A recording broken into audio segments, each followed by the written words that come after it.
네, 샬롬 여러분, 좋은 아침입니다. 오늘도 이렇게 같이 아침 모임 하게 되어서 감사하고요. 우리 제가 기도하고 아침 모임 시작하도록 하겠습니다. 기도하겠습니다.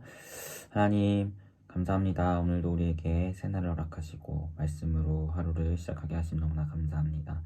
오늘 이 시간을 통하여서 우리가 또한 당신의 깊으신 뜻하심을 발견하고 우리 삶에 적용하며 나아가길 소망합니다. 우리가 하나님의 말씀 앞에 나올 수 있음은 그리스도 예수의 보혈의 은혜 때문임 우리가 기억하오니 이 고난의 주간 가운데에서 그 은혜를 기억하며 당신의 말씀 앞에서 하나님의 크신 사랑과 우리 향한 뜻하심을 깊이 깨달을 수 있도록 주님 함께하여 주시옵소서. 감사드리며 예수님의 이름으로 기도합니다. 아멘. 네, 오늘 살펴볼 하나님 말씀은 4월 12일 매일 성경 큐티 본문입니다. 4월 12일입니다.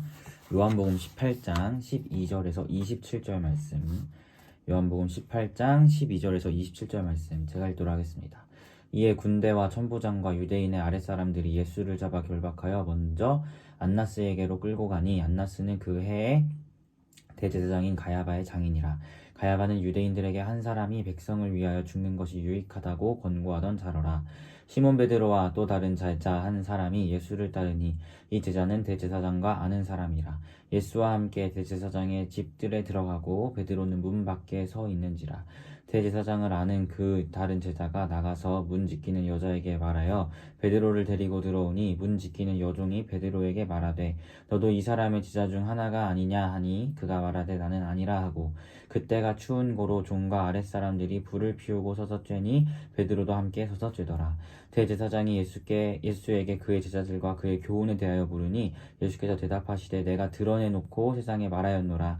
모든 유대인들이 모이는 회당과 성전에서 항상 가르쳤고 은밀하게는 아무것도 말하지 아니하였거늘 어찌하여 내게 묻느냐. 내가 무슨 말을 하였는지 들은 자들에게 물어보라. 그들이 내가 하던 말을 아느니라. 이 말씀을 하시매 곁에 섰던 아랫사람 하나가 손으로 예수를 쳐 이르되 내가 대제사장에게 이같이 대답하느냐 하니 예수께서 대답하시되 내가 말을 잘못하였으면 그 잘못한 것을 증언하라. 바른 말을 하였으면 내가 어찌하여 나를 치느냐 하시더라. 안나스가 예수를 결박한 그대로 대제사장 가야바에게 보내니라.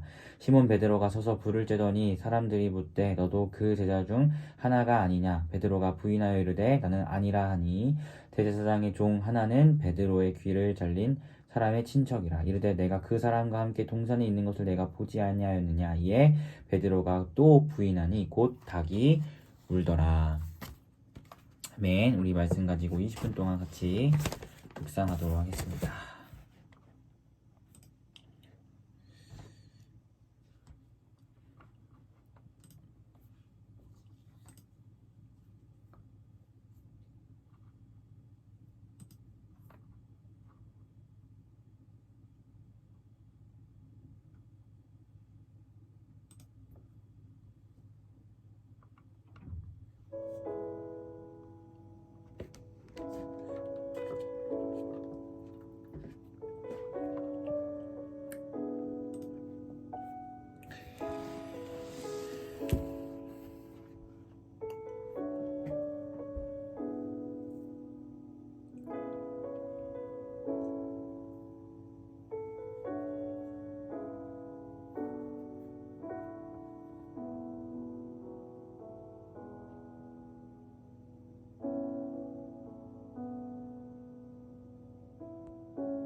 네, 여러분, 20분이 되었습니다. 우리 같이 묵상한 것을 나눠보았으면 좋겠습니다. 네, 이제 예수님께서 잡히셨어요. 어제 본문에서 봤듯이 예수님께서 이제 의도적으로 잡히셨습니다. 그래서 오늘 이제 잡히셔서 신문을 받으시는 거예요. 근데 특별히 이 말씀을 보면은 희한해요. 예수님과 베드로를 이렇게 되게 교차적으로 예수님, 베드로 이런 식으로 전개를 하고 있음을 보게 됩니다. 성경은 성령의 감동으로 쓰여진 거기 때문에 이러한 전개 방식이나 구조 이런 것들도 굉장히 중요하거든요. 근데 의도적이라는 거죠. 예수님과 베드로, 예수님, 베드로 이것이 의도적으로 보이는데 특별히 또 무엇을 의도적으로 보여주냐면 예수님 신문받고 베드로도 신문받고 예수님 신문받고 베드로도 신문받고 이런 식으로 진행이 되고 있어요. 예수님께서는 이제 먼저 안나스에게 그리고 이어서 가야바라는 대제사장에게 신문을 받습니다. 신문을 받을 때에 예수님께서는 당당하게 말씀하세요. 그가 가르쳤던 것 하나님 나라의 비밀과 예수님이 하나님과 하나라는 사실과 하나님께서 보내셨다라는 것과 이런 여러 가지 것들 있잖아요. 그런 가르침이 사실이냐라고 물으니까 예수님께서 뭘 묻냐? 니네 다 듣지 않았냐? 이 사람들 다 내 가르침 들었고 다 알고 있다. 얘네한테 물어봐라 라고 하면서 예수님께서 정말 당당하게 자신이 가르쳤던 그 모든 것들이 결코 잘못되었다거나 오류가 있다거나 그런 것을 말씀하지 않으시고 자신 있고 떳떳하게 자신의 가르침이 그것이 맞다. 하나님 나라에 대한 가르침을 했고 예수님의 여태까지 가르침을 봤을 때 아버지와 나는 하나라는 것, 자신이 하나님의 아들이라는 것, 뭐 이런 여러 가지 것들에 대한 가르침, 하나님 나라의 놀라운 복음 이런 것들이 다 내가 가르친 거고 사실이다. 라고 예수님께서 당당하게 말씀하세요. 이제 그러면서 베드로를 또 이어서 딱 보여주는데 베드로가 예수님 죽을 때까지 쫓아가겠다고 했으면서 예수님 잡히시니까 이제 이렇게 막 숨어가지고 예수님 쫓아가거든요. 근데 그 과정 숨어서 예수님 막 쫓아가는데 어떤 한 여종이죠. 여종이 문지키는 여자가 베드로를 딱 보면서 너 예수님이랑 같이 있던 제자 아니야? 라고 하니까 베드로가 부인합니다. 그리고 또 예수님의 이 같은 신문에 그 베드로가 부인을 한 거예요. 아, 나 아니에요. 이렇게. 그리고 또 예수님이 신문 받으실 때 예수님은 떳떳하게 맞아, 나고 가르쳤어. 라고 이렇게 얘기하시는데 또 이어서 무엇을 성경이 보여주냐면 베드로가 또 신문을 받아요. 그 주변에 있던 사람들이 특별히 이제 어제 본문에서 베드로가 귀 잘랐잖아요. 예수님 못 데려가게 하려고. 그 잘렸던 사람의 친척이 그 자리에 있었는데 또 맞는데 내가 어제 동산에 예수님 잡으러 갔을 때 또 봤는데 이렇게 얘기하니까 베드로가 나 아니라고 이렇게 또 부인을 합니다. 그러니까 성경이 의도적으로 보여요. 예수님께서는 부인하지 않으시고 하나님 나라의 크신 비밀과 본인이 이제 하나님의 아들로서 이 땅에 오셨다는 그 놀라운 구원의 그런 사실들을 부정하지 않으시고 떳떳하게 죽을 수도 있는 상황에서 고백하시는가 하면 바로 베드로의 신문을 보여주는데 베드로는 너 예수님과 같이 있었잖아 라는 그런 질문에 베드로는 아니야 나 없었어 라고 이야기하고 있음을 우리가 이것을 통해서 보게 돼요. 특별히 예수님께서 신문을 받으시는 그 현장 가운데에서 부인하지 않으시고 당당하게 하나님 나라를 선포하신 것을 우리가 어떻게 그런 자신의 가르침이 잘못된 것이 아니고 내가 한 것이 맞다라고 자신 있게 또 확실하게 이야기하시는 게 어떤 의미가 있을까 이렇게 생각해 봤을 때 결국에는 그 하나님 나라에 대한 가르침 또 하나님이자 하나님의 아들로서 이 땅 가운데 오셨다는 그 사실 이러한 것들을 떳떳하게 인정하는 것은 결국에는 궁극적으로 봤을 때 하나님의 자녀로 선택받은 우리를 떳떳하게 인정하시는 거라고 저는 생각해요. 왜냐하면 주님의 그 같은 사역들은 결국에는 하나님이 택하신 자들을 하나님의 자녀로 부르시기 위해서 이 같은 사역들을 지금 하시는 거고 지금 이런 고난을 받으시는 거, 나 대신에 이런 고난을 받으시는 거잖아요. 그러니까 예수님의 이런 대제사장의 신문 앞에서의 떳떳하시게 당당하게 맞아 내가 그렇게 가르쳤어 라고 하시는 것은 결국 우리를 그 죽음의 앞에서 우리를 고백하고 우리를 인정하고 그래 내가 얘를 위해 너를 위해 이 박해찬을 대신하기 위해서 내가 왔고 내가 그렇게 가르친 거 맞아 라고 말씀하신다는 거죠. 그렇게 궁극적으로 보면 그렇게 우리가 볼 수 있다는 거죠. 근데 베드로는 뭐예요? 난 주님 몰라요 라고 하고 있다는 것입니다. 그러니까 예수님은 자신의 택하신 자들, 베드로, 또 우리, 여러분, 저 이런 자들을 위해 왔다는 사실을 부정하지 않고 떳떳하게 말씀하시는데, 정작 나를 대신해서 오신 예수님을 나를 대신해서 십자가에 죽으시고자 오신 그 예수님을 우리는 부인하고 있다. 이것이 정말 비교적으로 나타난다는 것을 우리가 보게 돼요. 나는 예수님을 모른다 하고, 나는 예수님을 피하고, 예수님 나 몰라요 라고 하는 그 와중에도 예수님은 당신의 택하신 자들을 위해 그 고난 가운데에서 단 한순간도 부인하지 않으신다는 것을 우리가 보게 됩니다. 여러분, 이게 예수님의 사랑인 것 같아요. 베드로가 부인했지만 솔직하게 저랑 여러분이 그 현장 가운데 있었다고 해서 부인하지 않았을까요? 여러분은 저보다 믿음이 좋으시니까 부인 안 했을 수도 있을 텐데 저는 부인했을 것 같아요. 베드로처럼. 하지만 예수님은 그런 순간에도 나를 부인하지 않으신다는 거예요. 이게 은혜죠. 베드로가 부인하는 거 예수님이 모르시지 않으셨을 거예요. 하나님이시니까 분명히 베드로가 부인했던 그 순간에 예수님은 알고 계셨고, 예수님이 예언하셨잖아요. 네가 닭 울기 전에 네가 나 3번 부인할 거라고 이미 아셨어요. 근데 그럼에도 불구하고 예수님은 거기서 그런 것들을 부정하지 않으시고 자신이 이 땅에 오신 이유에 대해서, 그 가르침에 대해서 떳떳하게 말씀하신다는 거죠. 여러분이 예수님을 부인할지라도 예수님은 여러분을 부인하지 않으신다는 것을 우리가 보게 됩니다. 물론 누가복음 12장을 보면 예수님께서 그런 말씀을 하세요. 너희가 사람들 앞에서 나를 시인하면 나도 하나님의 사자들 앞에서 너희를 시인하고, 너희가 부정하면 나도 너희를 하나님 앞에서 부인하겠다, 이렇게 말씀하시거든요. 근데 이것이 이제 어떠한 말씀인가, 정말 예수님이 우리를 부인하겠다는 것인가를 봤을 때 저는 그렇게 생각해요. 이게 말씀이 어떤 흐름이냐면, 이제 바리새인들이 장로들의 전통을